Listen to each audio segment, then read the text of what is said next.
Welcome to Around the Weird. Here's your host, the museum curator of the strange and unusual, Mr. Nothing. Thank you, Mysterious Voice, and welcome back to Around the Weird, a booktube channel where I talk about all the unusual and out of the ordinary literature that I've found in my travels. Today I want to talk about a book that I read, one that is about a tale of revenge in the Old West. I am referring to The Thousand Crimes of Ming Tsu by Tom Lin, which was published in 2021. Isn't this an interesting cover? You have a deserty area with a sort of mirage of a figure. Pretty cool cover, in my opinion. But for those who don't know, Tom Lin is a Chinese-American writer. This is the first book that he has published, and he is currently working on his PhD.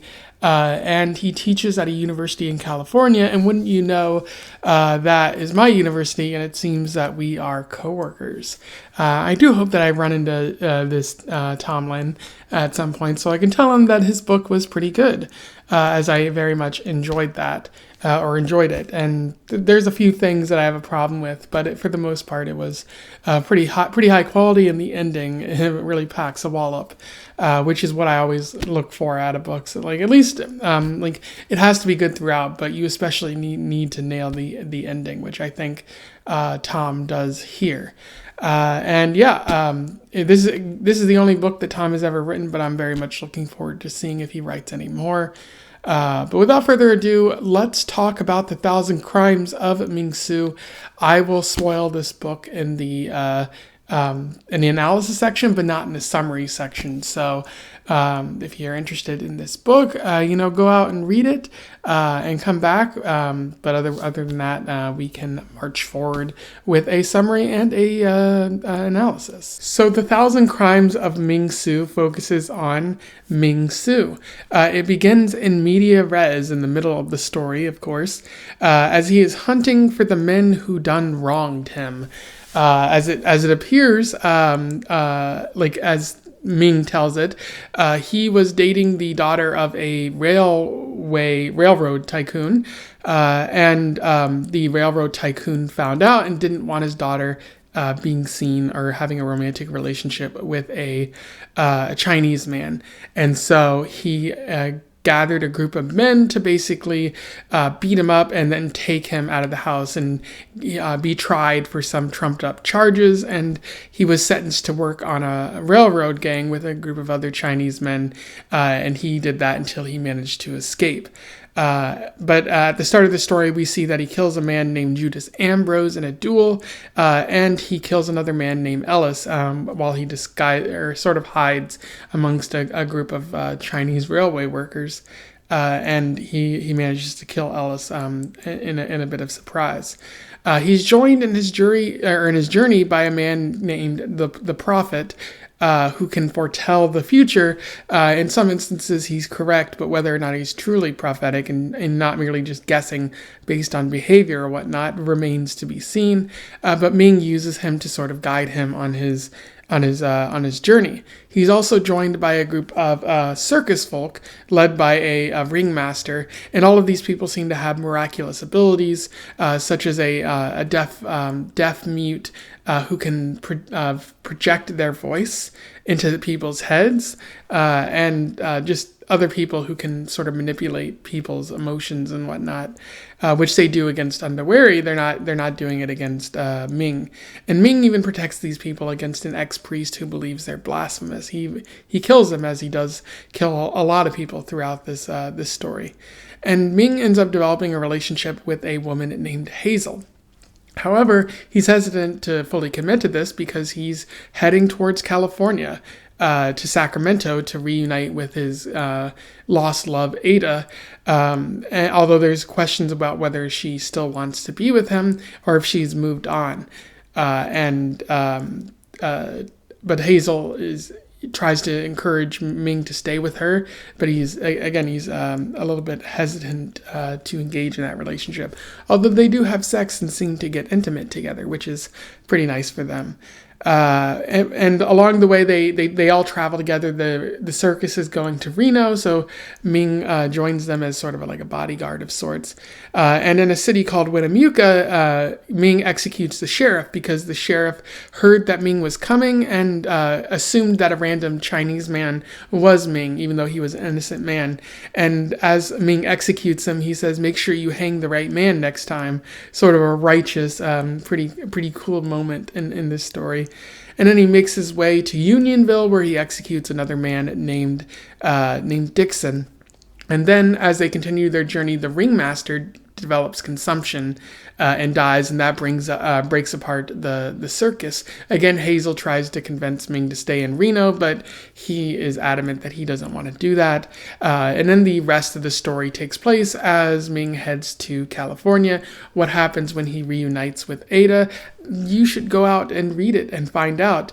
But I'll talk a little bit about that in the analysis section, so be aware of spoilers there. That's really where the story ends. In terms of analysis, there is quite a bit to talk about with 1,000 Crimes of Ming Tsu. Pretty powerful story, although it does meander in the beginning. But once the halfway point gets there, it's clear that Lin has a direction that he wants to head, and he really surprises you. Although it's not really a surprise what happens in the story, but it still dropped my jaw. I kind of knew what was going to happen, but I didn't know it was going to happen in that way. And one of the themes that Lin is working with here is the idea of the man out of bounds.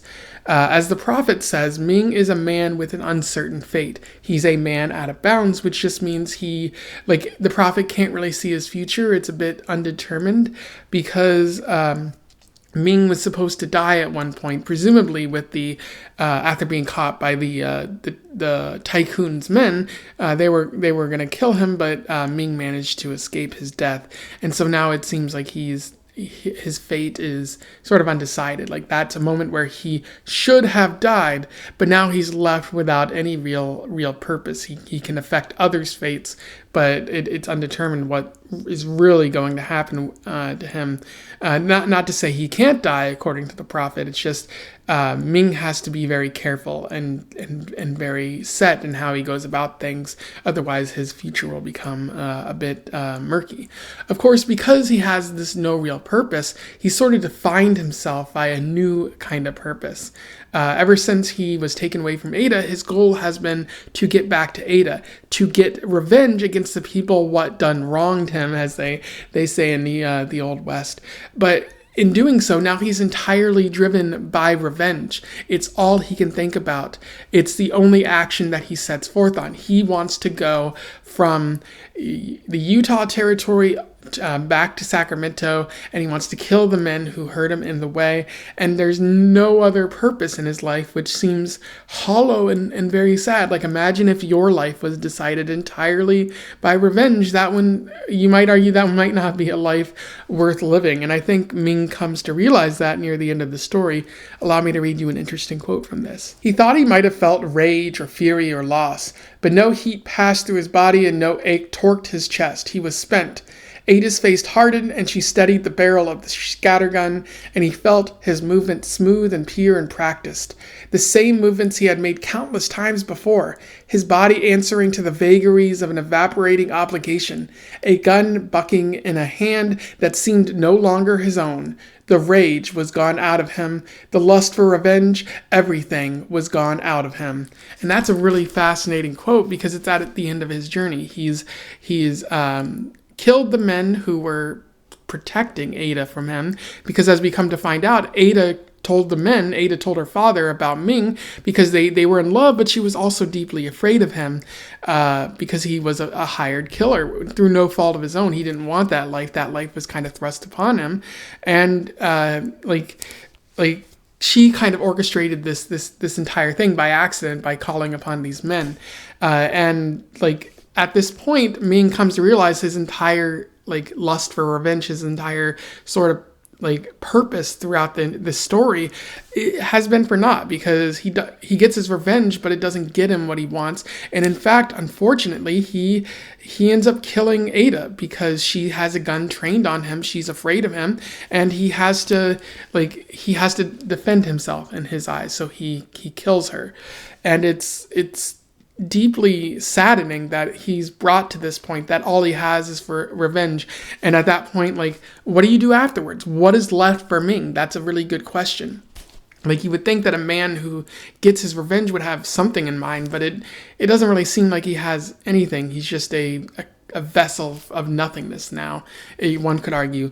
Although in the epilogue, it's interesting because he buys a ticket and heads back to Reno, where Hazel is.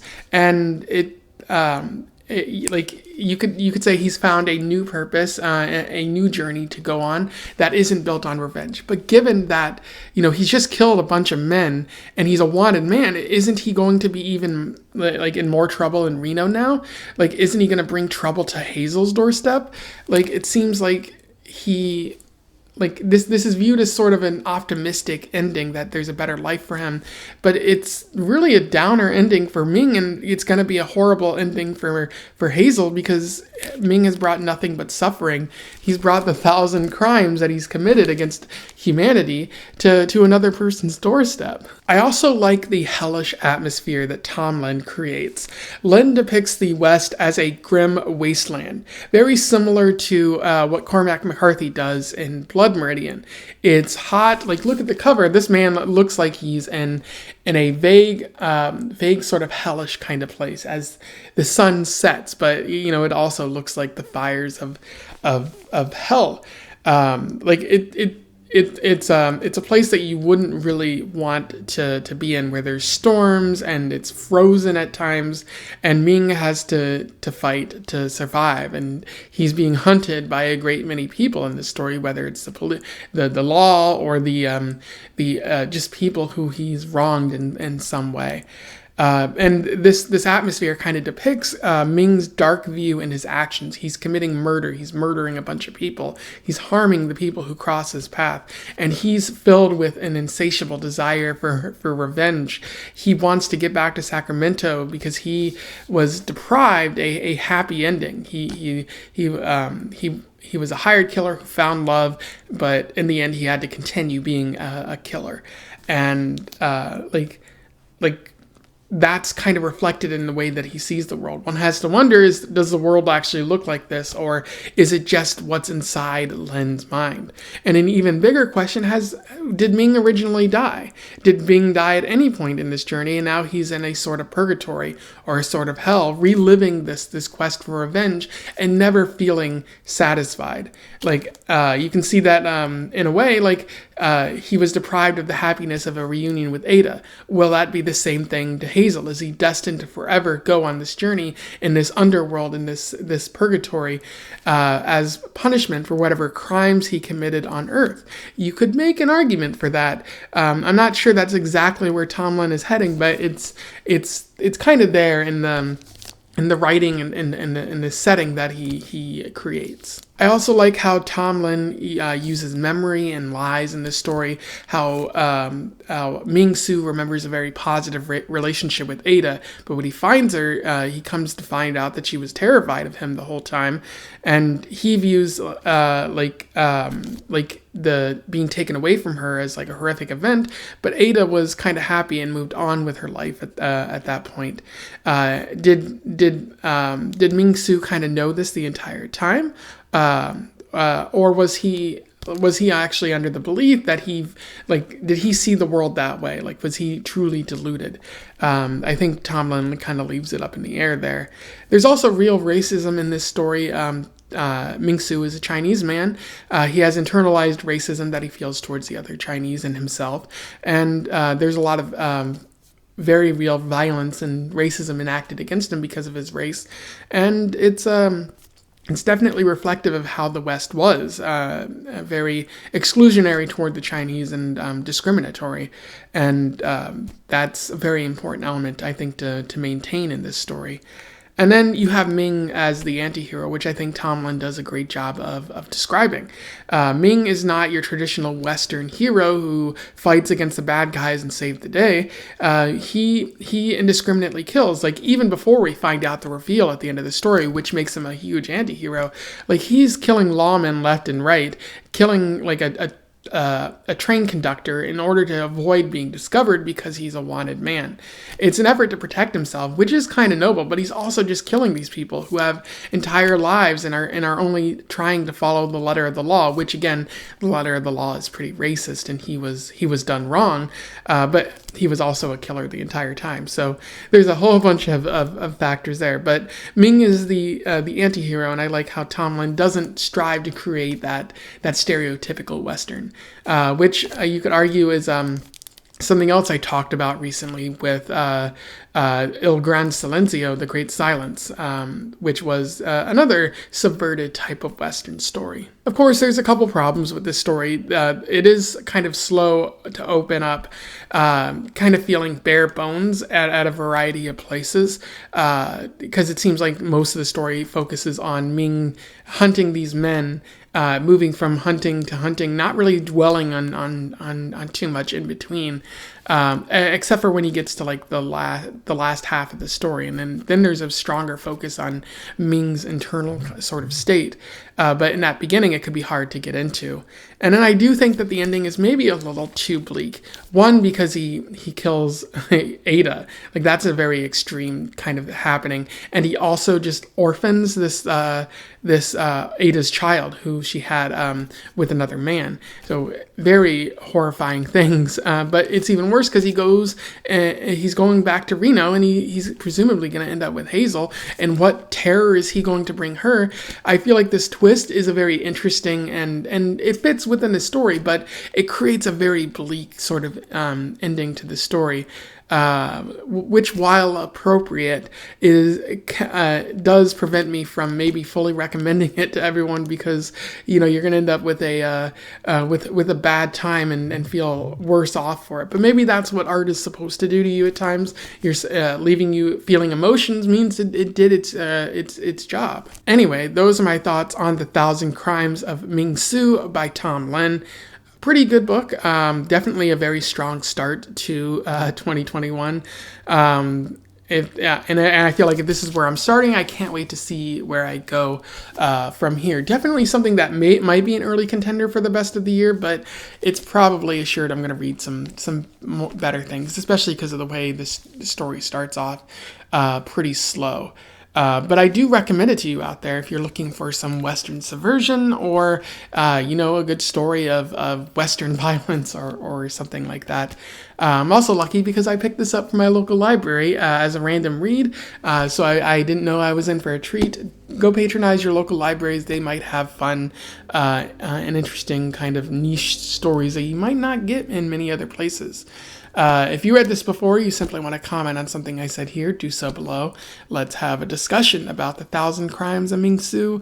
Otherwise, don't forget to like, share, and subscribe so that other people can find out about this book or this author if they don't already know. And I have a feeling that because this is his first book, a lot of people might not know who Tom Lin is. Also, join the Discord if you want to have further conversations about this kind of stuff. And until then, I wish you the best of luck in your weird and revenge-seeking travels. Farewell.